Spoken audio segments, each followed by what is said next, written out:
welcome to this episode of Spotlight with Sandhya.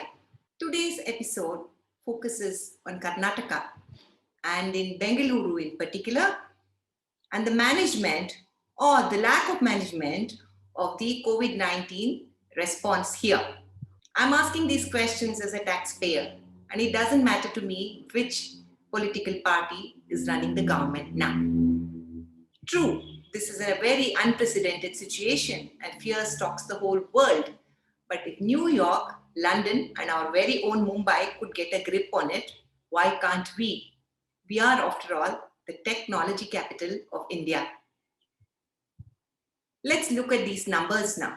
The number of active COVID 19 cases in Karnataka is close to 6 lakhs, and out of which 2 lakhs are from Bangalore alone. Something's rotten in the state of Karnataka.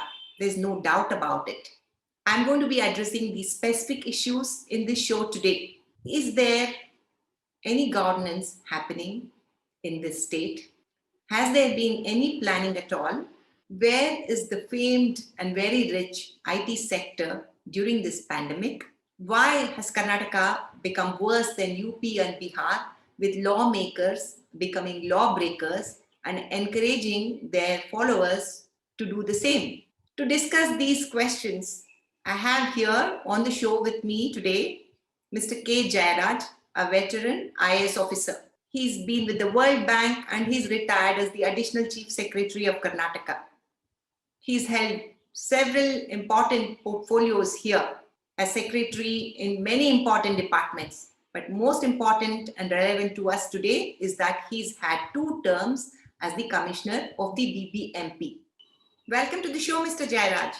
Let's seize the bull by the horns right away. I want to call this segment Desperately Seeking Iqbal Chahal in Bengaluru.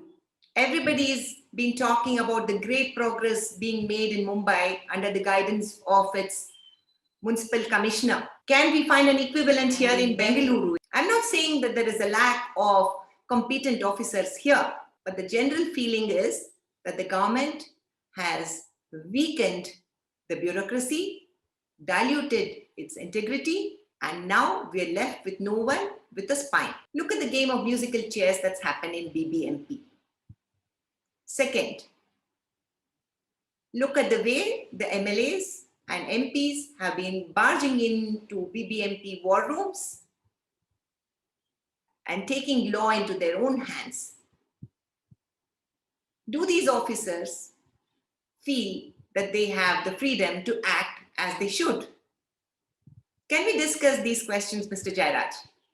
Thank you, Sandhya, for inviting me to your show. It's a pleasure to interact with you. You have raised many critical issues that bear on Bangalore and the state of Karnataka, and I will do my best to address them in a proper sequence. I'd like to begin by telling you that, there are certain inherent problems in the way BBMP is managing the city. It's not related to who the commissioner is or who the officers are, but there is something really inherent, which is, and the people must understand this, that BBMP as it is constituted is essentially an ad hoc maintenance organization. It does not have the resilience or the capacity to be a planning organization or to envisage responses to disasters or even epidemics. Day-to-day civic management is its forte. And we saw it, in the floods that engulfed Bangalore, the monsoons that kind of wreaked havoc, and we were simply unable to provide the kind of support and services to the citizens, which was even basic. And that problem, Sandhya, has manifested itself today because in our responses and in our other kind of feedback, we have been found wanting. Now, coming to what you said about Bombay and Iqbal, and I have studied the Bombay thing very closely. Very briefly, I will tell you what I consider to be the salient features of the Bombay model. First is decentralization. You might have seen Iqbal's interview in which he said they created 8 separate control rooms across the city and each control room had a dashboard, and each control room was staffed with adequate number of doctors and other people. They had ambulances also, and these ambulances would go pick up the patients, bring them to the hospital, and put them there. Point is, I don't think we have that kind of effective decentralization, and everything is concentrated in a central war room. Incidentally, the war room concept also is a BBMP innovation, and we must give credit to Manjunath Prasad and the others last year who brought it into effect. The second is what distinguishes Bombay from others is excellent systems at work. They're not rocket science, Sandhya. They can be replicated anywhere else if you have the wherewithal and the resolve. I was very surprised to read that in Bombay, the citizen does not get the results of his RT-PCR test directly. It is sent by the lab to the respective control room. The control room has a triage system, and only those who are in a serious category, they are contacted by the control room. The bed is allotted to them in a hospital, and by 8 o'clock or whatever, the ambulance goes and picks them up. Now think of that system at work. Yeah, that's the amazing part. Think of that system, Sandhya. We don't have any such thing. We have people here who get their own RT-PCR results. I've seen it in practice. They run from pillar to post to get to get a bed, and they use all sorts of influence because they are panic stricken. But the system of triage, in which the control room medical staff determine who needs hospitalization and who doesn't, is what has provided the kind of proper flow of patients to the hospitals and rank ordered people on the basis of their need. Then there are the IT systems at work, Sandhya, because they have a dashboard in each of those wards, offices.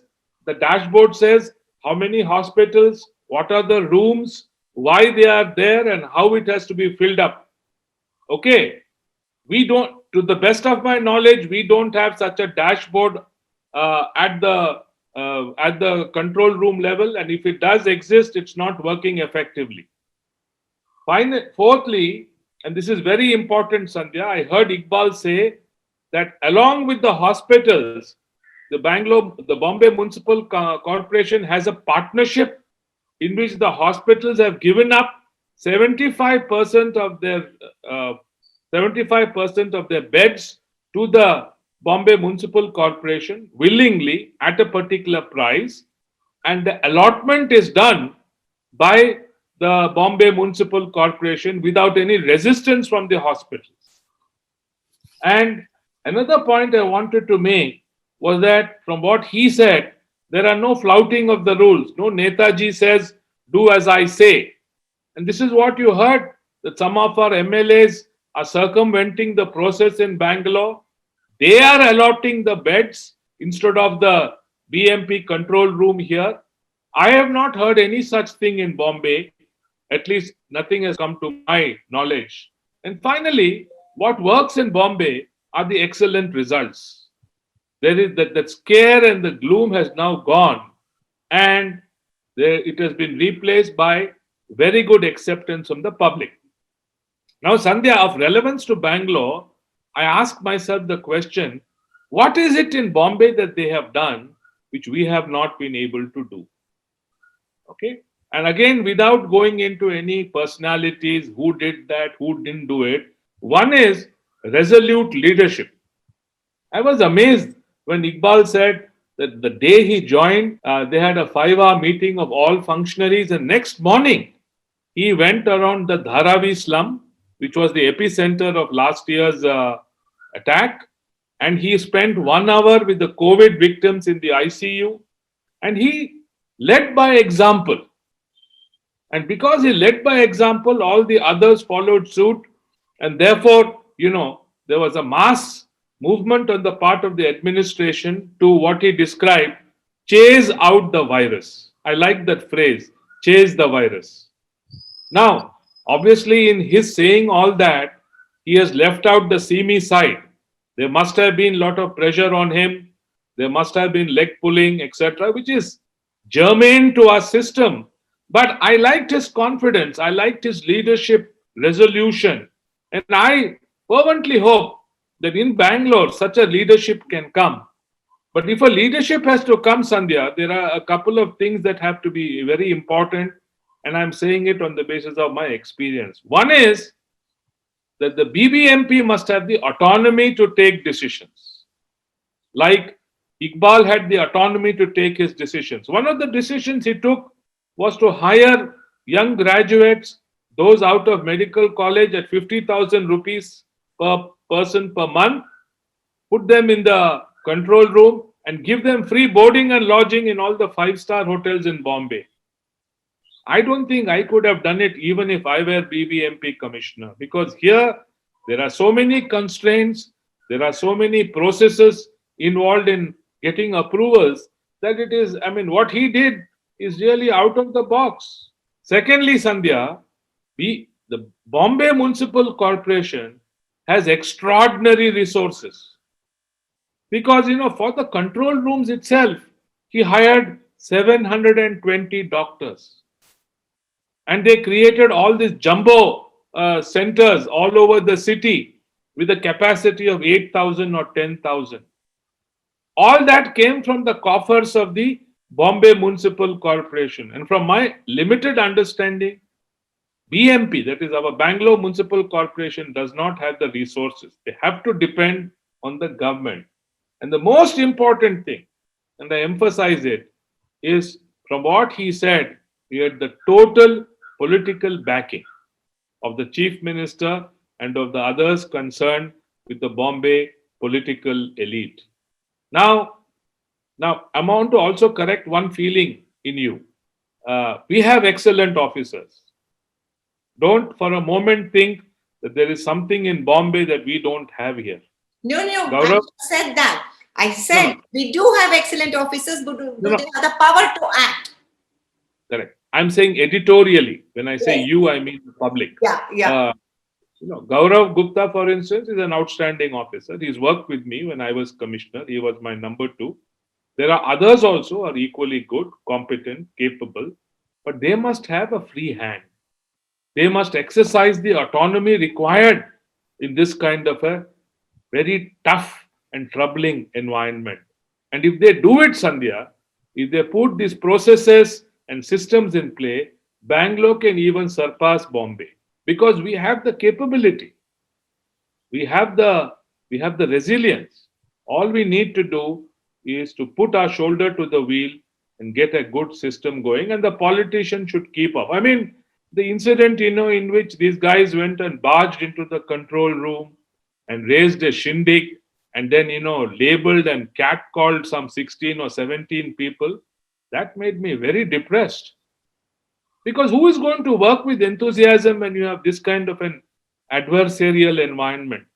The MP might have meant well. I am not holding him responsible for it, but he should have brought that matter up through some other means, not in a public humiliation. And having been a lawyer and a very intelligent one at that, I'm sure he's well aware of the consequences of making these kind of allegations. That's not all. You also know of the other IAS officer who was pushed around by the followers of another MLA. And I think the officers have given a memorandum. All that is actually going to be killing their spirit. They worked for 1.5 years. Why? And most of them have not had any leave. The younger ones, for certainly, I'm sure. Yeah. Let's move on to the next question about the government. There are parallel centers of power within the government. Each minister contradicts the other. Sometimes they contradict the chief minister. Sometimes they contradict themselves. Even the vaccination drive that's currently going on. There is no stock, but they keep telling people to go and get vaccinated. And that's creating so much of additional stress. So I'm reading out some questions now that I've got from our viewers. The question is there a lack of will or passion to solve the issue at hand? What do you think, Jairaj? Does our government lack of will, or does it not have any passion to solve the problem? No, I want to resolutely say, Sandhya, that there is no lack of will, at least so far as the administrative system is concerned. I have not interacted with the politicians, so I can't speak for them. But I have interacted with people who were my colleagues and who are now holding important positions in the government. And certainly there is no lack of will. They want to face the situation head on. They want to ensure that in Karnataka, whatever measures are required are to be taken. But I think the problem must be elsewhere because, it must be in the overall system that is being run today when the states are asked to acquire their own vaccines. And so they place an order and maybe the vaccine manufacturers have not ramped up their production and therefore we are getting less than what we deserve, what we have asked for and All indented. this points to lack of planning, Mr. Jairaj. Let me, Could be. put in that. We know the numbers. We know the number of people. There is a census. We know how many people live here. Don't you think all of us need vaccinations? Maybe we don't know how many people have moved in, but equal number of people have moved away. So you can take the average. But this is a serious lack. Now, the second question. So they've started this COVID care centers last year. Then they shut it down hurriedly. Now they opened it again. Now they have nodal officers in charge whose numbers have been announced in the papers. I'm told several times the numbers are not being answered at all, or even it doesn't even work. So this cannot be countenanced anymore, right? This is a simple thing. You put a phone number, make sure that it works. Why can't you do that? Now, this next segment, I'm going to call Missing in Action, MIA, IT and Intelligence. So let's not forget that Sakala is one of the pioneering programs that Karnataka initiated that has enabled all the citizens to do many things online, including pay our taxes, apply for so many, permissions and receipts. Why is it so difficult to allot beds and vaccines using the same system? As Chahal has shown in Mumbai, it can be done. Why can't we borrow the best practices? Is it because now in today's situation, our MLAs and corporators cannot go on an expensive study tour using our taxpayers' money to Mumbai? Do you think that could be one of the reasons? Why can't you just borrow the best practices? Do it on Zoom like how we are doing.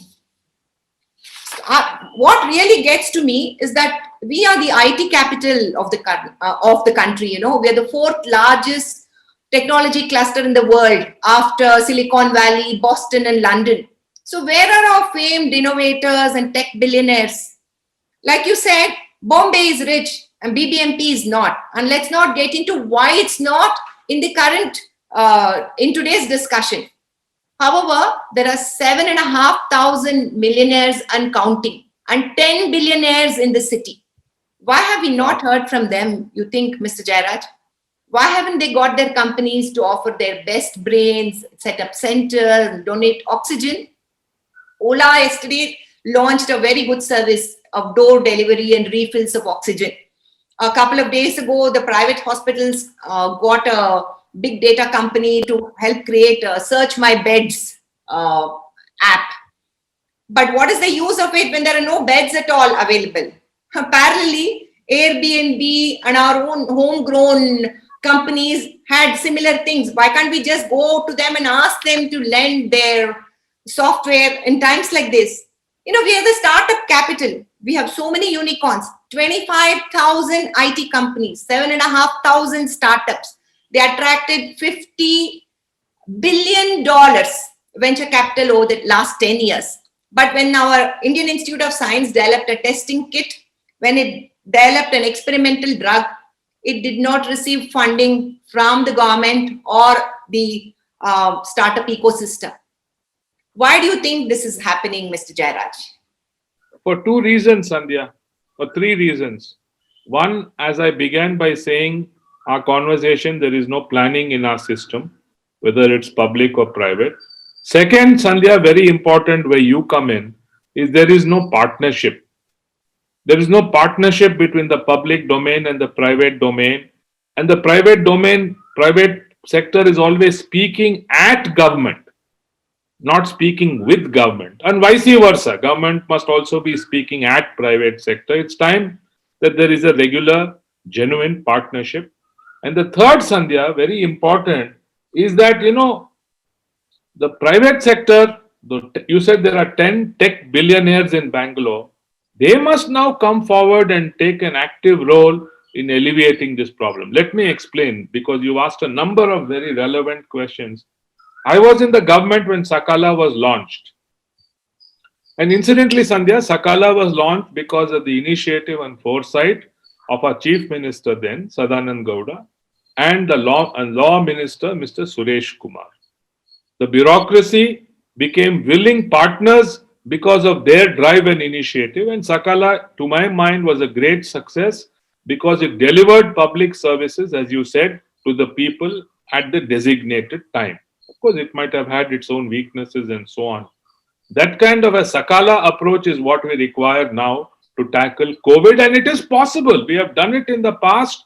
We have the administrative leadership to do it again. We require political autonomy and backing in order that these people should deliver the goods. But one mistake we made, and I wanted to mention in the context of Bombay, Bombay retained its kind of last year's infrastructure and emergency facilities like COVID care centers and so on. But we didn't. We dismantled it. But there, Sandhya, the press has a role to play because the press castigated the BBMP and said, you created all these COVID care centers. Look at the capacity utilization. It's so low. You're wasting money. Disband it. And as a result, maybe that's why the BBMP disbanded it. I'm saying that we require a kind of a friendly environment and not an adversarial structure which we see around us today. We versus you, they versus them, public versus private, where the government always comes out in a bad light. Think about it, Sandhya. What esteem will a government servant or a public servant in BBMP have when he is constantly pilloried on a day-to-day basis, either for what he does or what he does not do? I'm not just talking of the BBMP commissioner, he can take care of himself. I'm talking of down the line, the health officer. Yes. Those guys, the municipal workers, they should also be given a little bit of self-esteem and they should be self-actualized in order to fulfill their jobs. I have a specific suggestion to make. You said we have 10 tech billionaires. Okay, we have other billionaires also in Bangalore. Each of them should now promote a 2,000-bed COVID care center with at least 10% reserved for this ICU. That's about 200 beds. So if these 10 guys can take up these COVID care centers of 2,000, we'll have 20,000 beds, Sandhya, which we can develop in the short term. And in the wake of the third wave that is expected, we will be ready with this infrastructure. But will they do it? Will they bite the bullet? That is up to you to kind of educate the public and make them go for it. Because, Bangalore is an unrivaled city in this country, Sandhya. I have been commissioner twice. I have seen the goodness of this city, the capacity of the people, the resources that exist. In my opinion, if we all get together in a partnership mode and not blame each other, we can make the best of the system, both in the public and the private space. I think we need to do this, Sandhya, and we need cool heads and calm minds to get going now, because this crisis is not past us. It's not going to go away anytime soon. We've got to learn to live with it. We can't just be hiding at home and not meeting people and not conducting work. We need to get out there. Yeah, we need more vaccinations. In the meanwhile, we need the best medical help that we can get. And it's high time the government stops playing politics. The tech guys reach out and help the city. This is the city that's made you millionaires and billionaires. Yes, you had the brains, but we provided you everything else that you needed. At that time, you went to the government to ask for so many breaks, tax breaks, incentives, so many things. Now is the time you give it back to us. Please help the city. That's the message I Absolutely. want to send out, Jairaj. I agree with you wholeheartedly, and I feel that we can do it together, Sandhya. We can't do it singly. You can't put every burden on the BBMP and expect them to discharge their duties because they cannot. And that is the blunt truth. But they can work in tandem with others.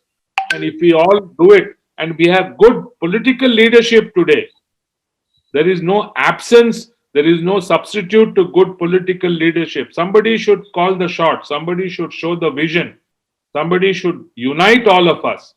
If that political force is there, all other parts will synergize. A political force which will not create communal disharmony. This is the last thing that we need. I think that's more dangerous than the coronavirus. So we need the right kind of political leadership. We need the right kind of, private companies. And I want to say one more thing, Sure. and I'm saying this because many of my friends also have voiced this. Sandhya, the technical opinion on this matter is not unanimous. For instance, I'll pose an issue before you. You know, when the first wave was there, and the government of India and the state governments had done a good job, reasonably good job in controlling the infection, it had come down to almost rock bottom. I didn't hear any technical opinion. The experts say, well, guys, beware of the second wave. It's going to come. It's going to engulf us. It's like, what Dr. Fauci in the USA always cautioned President Trump, don't take it lightly. It's going to be even worse.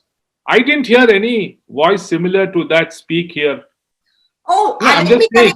let me correct you. A couple of months ago, I had interviewed a top virologist, Dr. Shahid Jamil. He pointed out the very same thing. He said the second wave has hit UK. It's going to come here.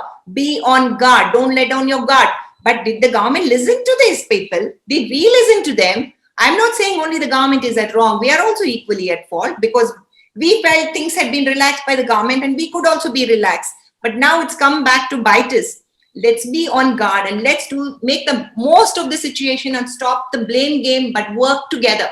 And only when we work together can we survive this. But meanwhile, there is a role for each one of us to play. The government has to stop playing petty politics. It has to empower its officers. The private sector has to step in, and we, the citizens, have to be a lot more responsible than what we are. I think that is something that needs to be acknowledged by all of us. Well said, well said. Because, Sandhya, at the end of the day, BBMP or the government, they do not have unlimited capacity to manage. Capacity is limited at the best of times. It's only when the people accept voluntary restraint on their behavior that things will improve. And these people who are rich and who really have resources must now come forward and, help in expanding capacity. Thank you so much for being on the show and giving your very insightful opinions, Mr. Jairaj. And to our viewers, take care and stay tuned for the next episode that'll be up with another interesting guest. Thank you very much, Sandhya. I really enjoyed our interaction and I wish you all the best.